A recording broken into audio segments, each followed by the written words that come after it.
Welcome back. All right, so I want to talk about this. This was discussed last night on Sportsnet. I figured I would weigh in and make a video on the topic because I want to look at this from a different perspective. So the idea is you have this escalating war between the Minnesota Wild and Winnipeg Jets that it feels like in the next game could escalate further, right? So the idea is simple. Kaprizov gets hurt. Minnesota's got to get its measure of revenge. So Hartman, high sticks, Perfetti in the face-off of a face-off. And last night, Jamal Mayer says, well, Perfetti can go out there and try to get his measure of revenge. Is basically what he's like, no, because that's the thing. It then becomes endless escalation. Becomes a situation where it's an eye for an eye for an eye for an eye. And then it never stops. And in the case of what Hartman did, if that high sticks in the wrong spot, yeah, it might have been an eye for Perfetti that ended up being the victim in this. And Perfetti had nothing to do with the original incident. Now, what all this reminds me of is an incident for 20 years ago. So I'm going to roll this into the discussion from today because I think it's still pertinent. Because even though it was 20 years ago, it still feels like hockey's in this place, right? Where, okay, now we got to take care of it ourselves. And when they do that, it gets dangerous. Very, very dangerous very quickly. And people are becoming very cavalier about the idea of, well, this guy could get hurt, but that's on him. And it sounds similar to how some in the Canucks fandom were, and by some I mean a lot of Canuck fans felt this way about Steve Moore before the Moore incident. So what we all remember is the Moore incident, but I want to talk about what led up to it. So February 16th of 2004, Steve Moore injures who was the NHL's leading scorer at the time, Marcus Naslund. Marcus Naslund, of course, part of the West Coast Express, a player Canuck fans loved, and he got concussed on the play. It was a high hit.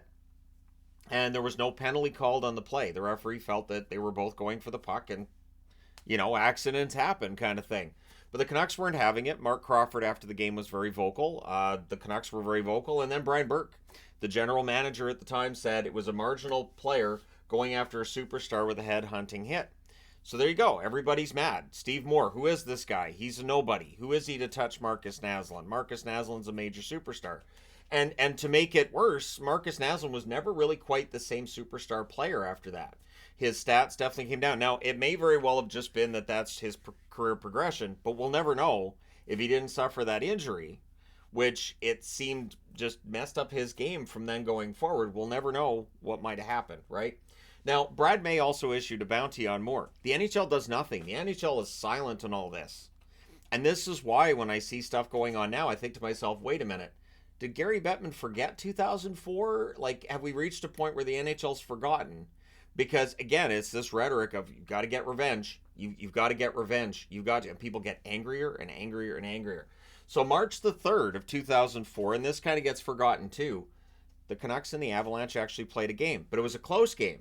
So it ends up being a 5-5 tie. Gary Bettman was there, kind of to watch. The parents in attendance. Dad's up there. Don't do anything. Dad's watching. But yeah, nothing happens. So again, I felt like it was a close game.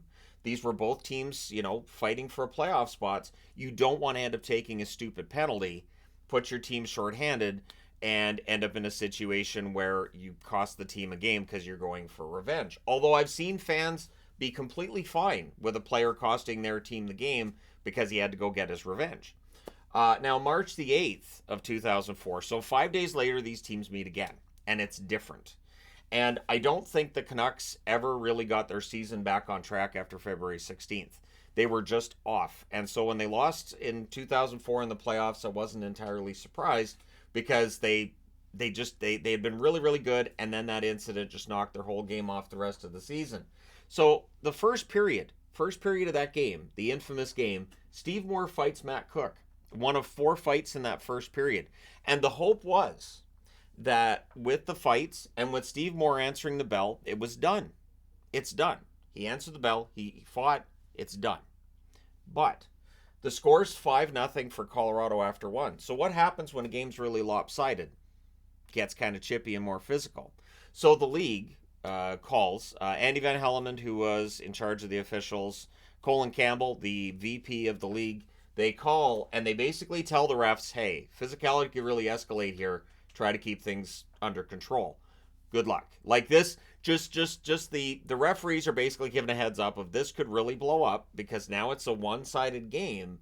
Watch for the Canucks to come out and start throwing dirty hits kind of thing, which they were a hot-tempered team, and Bertuzzi being one of those guys. But yeah, you had Brad May, Matt Cook. This was the team of guys who had hot tempers. So with the score 8-2 in the third period, Bertuzzi decides he wants to have a fight with Steve Moore. Moore's done. Like, Moore has already had his fight in the game. He's already answered the bell. But the Canucks aren't done there because he's still in the game. Now, there were critics for Steve Moore being on the ice. There were Canuck fans that said, well, they shouldn't have had him out there. But he's one of the Colorado Avalanche's players. Now, I will say, fine. If you want to say he shouldn't have been on the ice in the game, okay. But the fact he's on the ice for the game does not mean that Bertuzzi gets to sucker punch him from behind and then lands on him. There's a dog pile that lands on him. Moore never plays another game again. And it's been 20 years, and it kind of feels like the league doesn't do enough. So we've talked a lot about Department of Player Safety. Now, I've seen these injuries, and I've seen these hits, and no, they don't meet the usual standard for suspension in the NHL. But maybe that standard needs to drop. And what's interesting is that there's that divide within hockey fandom of people wanting to see more cracking down on things. And then there are those fans who say, no, the league's not physical at all now anyways. If you do that, it's going to be even less physical. And then, we're done. That's it. The NHL is just done as a league. But there has to be some kind of middle ground here. So I'm not saying to go back that Dylan should be suspended necessarily for that cross-check. I do think cross-checking needs to be called more consistently. I have talked about this for years on this channel, that calling the book is a good idea. I have seen way too many games recently, and I've noticed that cross-checking's been up and that they're not penalizing it anymore. We're back to the third or the fourth one gets called. The first, the second, it doesn't matter. We watched last year in the playoffs teams teeing off on the back of Mark Stone. And it wasn't just one team. It was every series you would see teams cross-checking Stone in the back. Sure, in some cases teams were worse than others. Better, I guess, at trying to injure him. But some teams were worse than others when it came to the cross-checking on Stone. But it seemed like a simple cause of, this is one of their best players. He has a bad back. So if we cross-check him enough in the back, he's not going to be able to finish the game. He's probably going to be out of the series. We have a better chance of beating the Vegas Golden Knights. It's really poor sportsmanship. It feels like you're kind of exposing, so your team can't beat them with him in the lineup. Like, it gives that vibe, whether that's the reality or not. That's probably not what they're thinking, but that's certainly what I sometimes hear. So you have to injure other players to win games. Cool. Now, I do think that we're in a situation now where you have the Department of Player Safety versus players policing the game themselves. And when players police the game themselves, things get physical, they get ugly. And they often lead to suspensions after. I really thought the NHL, coming out of that incident with Steve Moore, I thought they were better for a while, but it does feel like they're not as concerned about that. And maybe it's the fact that, the game is not as physical as it was 20 years ago. Maybe it's the fact that we don't have the enforcers in the game that we did 20 years ago, not in volume and definitely not an intimidation factor. And so, yeah, there's definitely less incidents, but it does make some of those incidents stand out. So, and I've talked about this too before, like stuff that would happen in a game 25 years ago that we would just sort of shrug and say, yeah, that's hockey. Now when those same incidents happen, they're all over social media and people are yelling for suspension. Department of Player Safety needs to sit down with the NHL and the NHLPA, I think. Or the NHL and the NHLPA need to sit down and discuss things with Department of Player Safety. Because here's the thing. So you have Dylan injures Kaprizov. So the Wild decide we want to get a measure of revenge. So Hartman decides, I'm going to stick Perfetti in the face. And I understand we're talking about this because there's the mic that tells us he said this to Perfetti beforehand. But again, it's the eye for an eye stuff. It's the Old Testament justice people want in the National Hockey League, which if the NHL's smart, they can't have this. You can't have players going out there and intentionally injuring each other on plays. So the question then becomes one of, where does escalation end? Because during this discussion last night on Sportsnet, it became, well, then Perfetti can just go out there and he can do something. So this never ends then. So every time the Wild and the Jets play from now on, somebody has to go out there and try to injure somebody. It's insane because it doesn't end. Because for somebody to say, well, they hurt Kaprizov, so why don't we just go out and injure Scheifele? Like, the other panel is suggesting, well, my problem with it was he tried to injure Perfetti, who has, an injury history when it comes to concussions. It should have been somebody else like Scheifele or Ehlers. Oh yeah, Ehlers doesn't have an injury history. Like, oh God, I don't understand. Because then it doesn't end. But let's say they go out, they injure Ehlers. Ehlers is out for the rest of the season. The next time they play, somebody's going to go out there for the Wild and try to get a measure of revenge for what happened on Ehlers. So who are they going to pick? Boldy, Rossi. Rossi's got an injury history. Boldy's been injured already this year. Like, it doesn't end. This is part of the reason why when we talk about injuries in the National Hockey League, they're so vague, because players will go out there and target the injured area. Oh, you had a bad ankle. Two-hander. And you're out again. That's too bad. I guess they shouldn't have told us he had a bad ankle. And again, this is because players did it. Players used to do this back in the 80s and 90s. Guy comes back from a shoulder injury, you know that shoulder's going to get tested that first game back. He's going to get slammed into the boards time and time and time again until that shoulder pops out or whatever. And it's definitely a sport where I understand the vagueness of the injury reports. I do get frustrated with it at times because I'll do a news video for all you fine people. And it basically comes down to me saying, so he's hurt, we don't know what it is. But that's why teams won't tell us. This is why people are like, well, the gambling community, they're going to make you tell them. They're not, though. Because if I'm a GM, my concern is my player's health, not what DraftKings thinks. I don't care what DraftKings thinks about my injuries. I don't want anybody to know. This is why when an actual injury comes out, they're like, yeah, it's a sprained ankle. Everybody freaks out and goes, you're not supposed to talk about it. Because there is this frontier justice that we see in the National Hockey League at times, which, again, we don't see as much as we used to. But speaking as a fan who's watched the game for 40 years, I know how quickly this can devolve. Like, bench clearing brawls weren't just a matter of guys saying, hey, I know what would be fun. Let's all just jump off the bench and just kind of have a wrestle. No, the bench clearing brawls were what the end of this was, where the escalation would continue and eventually, all right, let's go. And you have brawls during pregame, you have brawls after games, you have them between periods, during periods, and you end up with that being on the air. So I'm going to turn this around a little bit.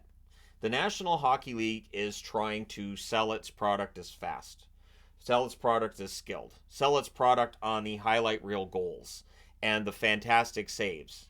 But what really gets noticed by the media? Brawls. Brawls get noticed. Brawls get noticed very quickly by American media. It's something you can quickly throw into your sports coverage and say, oh, look at this. Look what happened. I went to a boxing match and a hockey game broke out. This kind of thing.